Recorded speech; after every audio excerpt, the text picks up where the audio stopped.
안녕하세요. 이사혜입니다.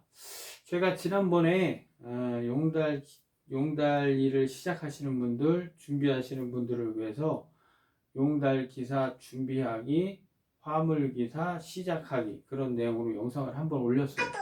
그런데 많은 분들께서 제 영상을 감사하게도 많이 봐주셨고 그 영상으로 인해서 구독과 좋아요도 많이 늘었어요. 그래서 제가 이번에는 감사한 마음으로 주말과 비수기에 매출을 올릴 수 있는 방법, 그 방법에 관해서 한 단계 더 앞으로 나아갈 수 있는 방법에 대해서 제가 오늘 말씀을 드릴게요. 일단 택시 같은 경우는 시간과 거리에 따라서 가격이 일정하게 일률적으로 정해져 있죠. 그러나 용달은 그렇지 않죠. 더 많은 요소들이 복합되어서 가격이 결정돼요. 그래서 보면 일단 택시처럼 시간과 거리가 있고 그 다음에 짐의 특성, 수작업, 일기변화, 차종에 따라서 가격이 형성이 돼요. 자, 일단 차종은 뭐냐면 물론 탑차일 수도 있어요. 근데 탑차는 저는 일기변화에서 설명을 드릴게요.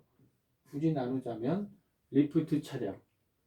리프트가 있으면 일단은 바이크, 오토바이를 운송할 수 있게 돼요. 그런데 처음부터 뭐 1000cc, 600cc 이렇게 운송하는 건 쉽지 않죠. 그러니까 처음에는 작은 cc부터 125 이하 cc부터 운송해 볼 수 있어요. 그러면 다른 운송보다 오히려 더 쉽고 가격은 더 좋아요. 그리고 일도 빨리 끝나고요. 그렇기 때문에 지금 차를 뽑으려고 하신다면 리프트 아니면 지금 리프트가 없다면 리프트를 설치해 보는 게 좋습니다. 왜냐하면 리프트 1톤 차에 달 수 있는 거 좋은 걸로 달아도 300이면 설치가 가능해요. 근데 2년 안에 그 설치비 다 뽑습니다. 내가 화물차를 타는 기간은 2년보다 훨씬 길죠. 그렇다면 어떻게 해야 될까요? 리프트를 설치하는 게 훨씬 더 도움되실 거예요. 그리고 실제로 고객 입장에서도 식당이나 가게에 있는 뭐 상업용 냉장고 큰 것들 있죠. 45박스, 54박스 이런 것들 냉장고로 운송해야 되는데 사람이 두 명을 쓴다면 비용적으로 부담이 되죠. 그렇죠? 그리고 그 화주분께서 만약에 여자분이라면 더더욱 그러시겠죠. 도와줄 수도 없고 그렇다고 사람을 두 명이 쓰자니 비용은 더 많이 부담이 되고 그런 경우에 리프트 차량이 있다면 기사 혼자 그 큰 냉장고를 혼자 작업하실 수 있게 돼요. 그렇기 때문에 고객 입장에서 굉장히 선호하는 차량이 되는 거예요. 그래서 저 같은 경우는 되도록 리프트를 차량에 설치하시라고 말씀드려요. 자, 그리고 일기변화. 일기변화라는 것은 뭐냐면 눈이나 비 오는 날 그런 날에는 일단은 출근 자체를 안 하시는 기사님들이 많아져요. 그래서 일 수량은 어제나 오늘이나 똑같은데 일하는 용달 기사님들의 숫자가 확 줄어들게 돼요. 그렇기 때문에 가격이 올라가게 되죠. 그리고 특히 탑차다. 그러면 내가 짐을 옮기는 데 있어서 보다 안전하게 옮기기 원하죠. 그러면 이왕이면 지붕과 벽이 있는 탑차로 보내기를 원하죠. 원하겠죠. 그렇죠?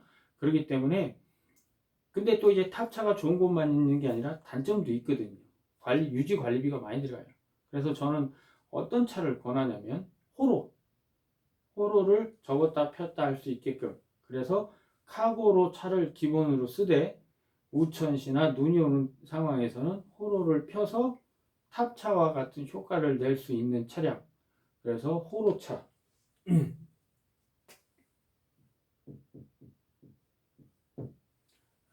용달 운송하는 데 있어서 이 두 가지는 저 개인적으로는 필수라고 생각을 해요.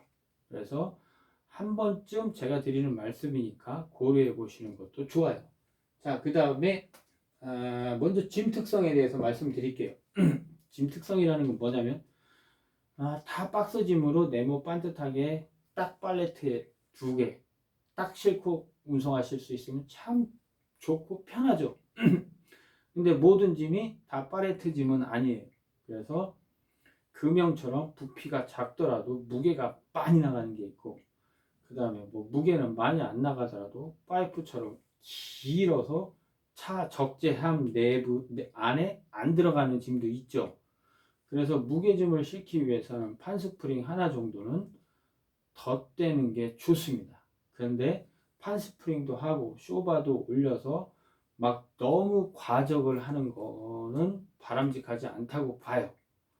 그리고 실제로 과적 때문에 사고도 일어나고요. 저도 이제 초창기에 무게관념이 없을 때는 막 무겁게도 실어 봤어요. 근데 이게 어느 정도가 넘어가면 60km, 60km를 넘어가요. 70km를 넘어가면 차가 이렇게 막 왔다 갔다 하는 게 느껴져요. 왔다 갔다 하는 게 굉장히 무섭더라고요. 그래서 그 뒤로는 절대로 내 나름대로의 기준을 오버하는 짐들을 싫지 않았거든요. 그래서 지금 시작하는 분들의 경우에도 과적은 하지 마시라고 말씀드려요. 자, 그리고 파이프 같은 경우는 또 이렇게 적재함 안에 안 들어가잖아요. 그죠? 차량 운전석 위에서부터 적재함 바깥에까지 이렇게 대각선으로 길게 이런 식으로 실잖아요. 그죠? 이제 그런 경우에는 그 브레이크를 밟아서 뒷차가 그 파이프를 박아버리게 된다면 무조건 뭐 90% 이상 뒷차 잘못이 아닙니다. 파이프를 달고 있는 화물차의 잘못도 굉장히 큽니다. 그 계산이 아주 복잡해져요. 그래서 그런 파이프를 실을 경우에는 마찬가지로 추가 요금이 있죠. 그리고 추가 요금을 받아서 뭐 매출을 올리는 것도 좋지만 우리 기사님들 안전운전 되도록 급브레이크를 밟지 않도록 안전운전 하셔야 돼요. 자, 그리고 오늘 말씀드리고 싶은 부분은 바로 이 수작업이에요. 수작업. 수작업 대체로 싫어하세요. 대체로 싫어하세요. 그러나 저는 뭐라고 말씀드리냐면 되도록 하라고 말씀을 드려요. 왜 그러냐면 일단 2가지예요. 첫 번째는 뭐냐면 계속 차 안에서 운전을 하고 그 다음에 계속 앉아서 핸드폰 보잖아요. 핸드폰 콜 잡으시잖아요. 그죠? 그러면 계속 쭈그리고 앉아있으면 허리가 너무너무 아파요. 아마 화물차 운전 오래 하시는 분들은 허리가 다 고질적으로 안 좋으실 거예요.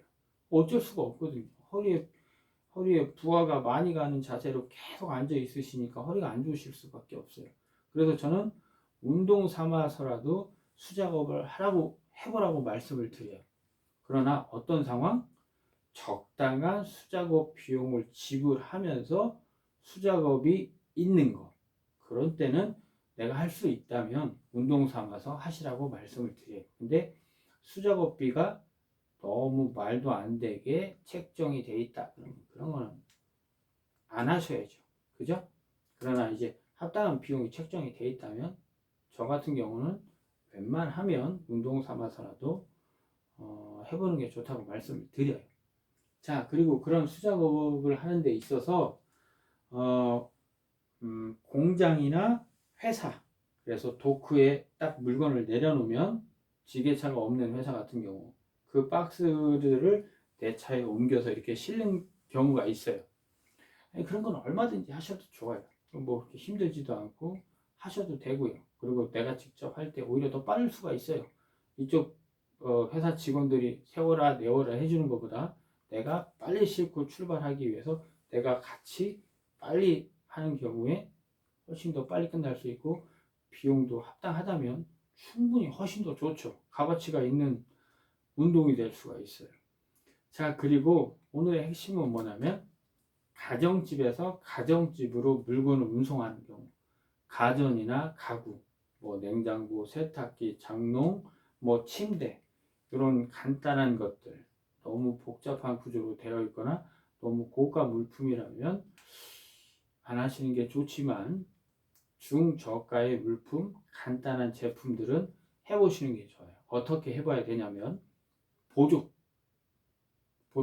저 같은 경우는 배차를 어떻게 하냐면 기사님, 메인 기사님 한 분 보내드리죠. 근데 이제 침대 하나를 운송하더라도 기사가 2명이 필요한 경우가 많아요. 그래서 메인 기사님 한 분에 또 메인 기사님 2분을 붙이면 인건비가 너무 비싸지잖아요. 그래서 메인 기사님 한 분에 서브 기사님 한 분을 보내드리죠. 보조를 할 수 있는 작업을 이런 식으로 보내드려요. 그래서 저는 뭐 메인 기사님이 뭐 10만 원에서 15만 원을 받는다. 그러면 서브 기사님이 이쪽에서 잠깐 도와주시는 거 3만 원, 저쪽에서 잠깐 도와주시는 거 3만 원. 아니면 조금 시간이 걸린다. 그럼 이쪽에서 5만 원, 이쪽에서 5만 원. 이런 식으로 해서 한 팀을 꾸려서 보내드리거든요. 그렇게 되면 우리 기사님들한테는 굉장히 좋은 기회예요. 꼭 하라고 저는 말씀드려요. 왜 그러냐면 저 같은 경우는 안마의자를 정말로 배우고 싶었어요. 근데 아무리 가르쳐 달라고 내가 공짜로 가서 일하겠다고 해도 아무도 안 가르쳐줘요. 안 가르쳐줘요. 굉장히 텃세가 심해요. 왜냐면 내 기술이고 내 경쟁력이기 때문에 안 가르쳐줘요. 가르쳐주는 순간 내 경쟁자가 되기 때문에 안 가르쳐줘요. 그러나 보조는 그렇지 않아요. 보조는 항상 필요하거든요. 그래서 그런 것들이 있다면 냉장고도 가서 도와주면서 눈으로 보고 좀 물어도 보고 배우고, 세탁기가 있다면 또 세탁기 보조하면서 눈으로 보고 물어보고 배우고, 안마의자가 있다면 또 안마의자도 배워보고 돌침대도 배워보고.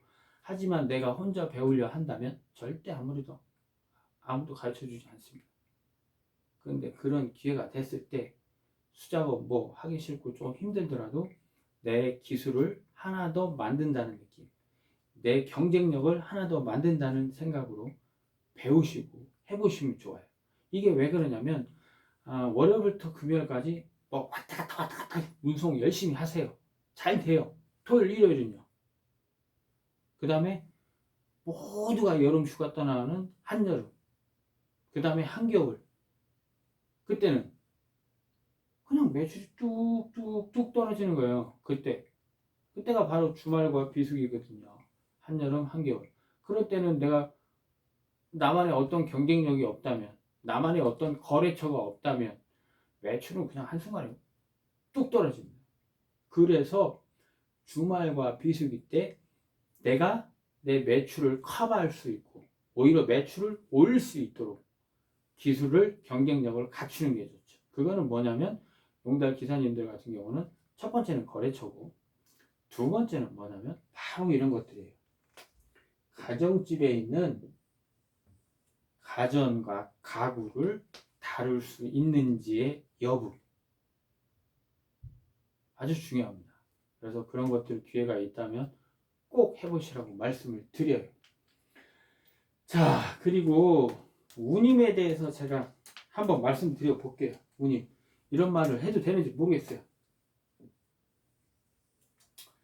고객분들, 화주분들께서 많이 물어보세요. 용달 기본 가격이 얼마냐고. 제가 한번 물어볼게요. 용달 기본 가격 얼마예요? 기사님 얼마예요? 없어요. 그쵸? 없어요. 용달은 기본 가격이라는 개념 자체가 없어요. 아주 뭐 장거리 갈 때나 뭐 키로당 뭐 얼마 해서 이쪽에서 지게차로 실어주고 저쪽에서 지게차로 내려주고 뭐 그 정도 희망사항의 거리당 운임이 있죠. 그죠? 그리고 뭐 요즘 표준 화물 운송 기준을 만들자고 얘기를 하지만 그게 쉽지 않죠. 화물 기사님들, 용달 기사님들 생각이 하나가 되고 마음이 하나가 되고 행동도 하나같이 하셔야 되는데 그게 잘 뭉쳐지질 않죠. 그래서 기본 가격이라는 게 없는 거예요. 그래서 시내를 진입하지 않는 거리, 외곽에서 차 그렇게 막히지 않는 거리에서 5km 운송이에요. 그 얼마예요?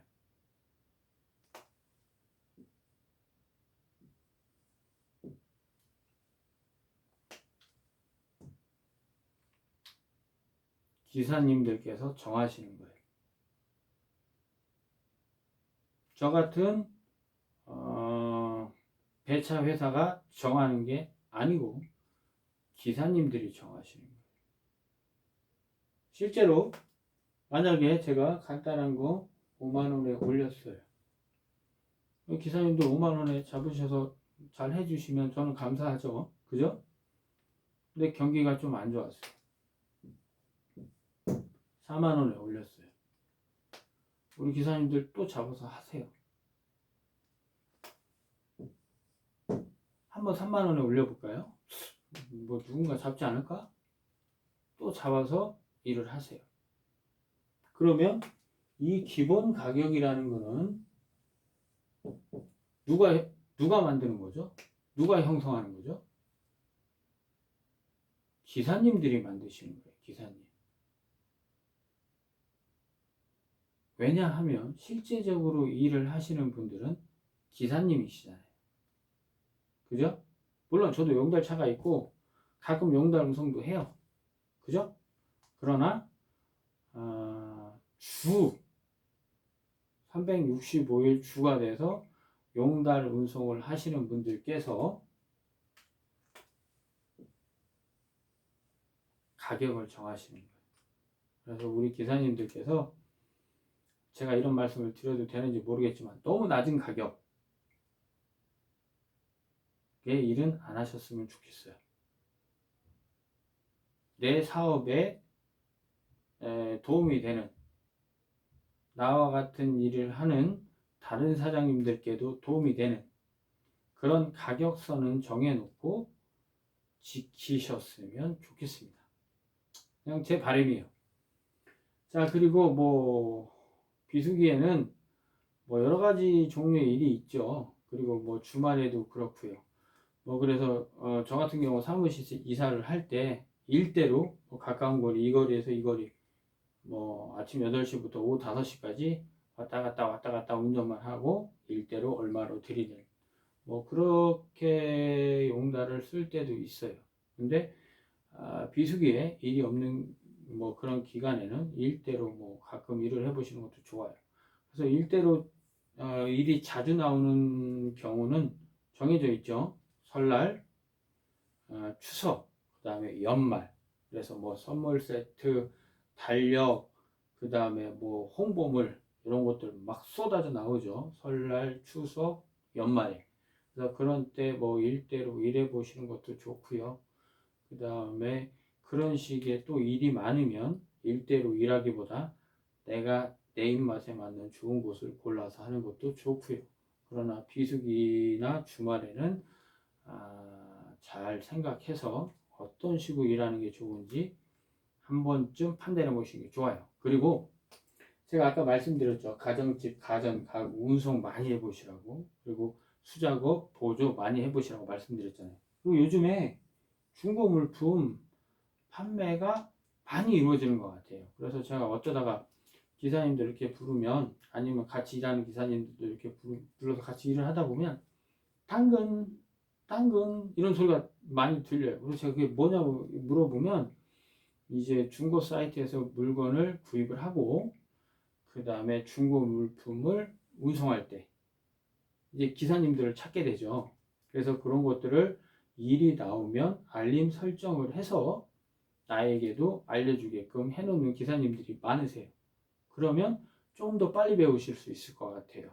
가전이나 가구, 운송을 조금 더 빨리 배우실 수 있는. 왜냐하면 그리고 부담이 없어요. 중고로 뭐 중고 사이트에서 사는 물품들 그렇게 비싼 물품을 사서 옮기는 경우도 있겠지만 그렇게 많지는 않거든요. 그래서 내가 실수로 흠집이나 파손을 일으키더라도 크게 부담이 되지 않잖아요. 그래서 그런 어플을 중고 사이트에 관련된 어플을 써보시고 내가 일을 몇 개씩 해보시는 것도 좋을 것 같습니다.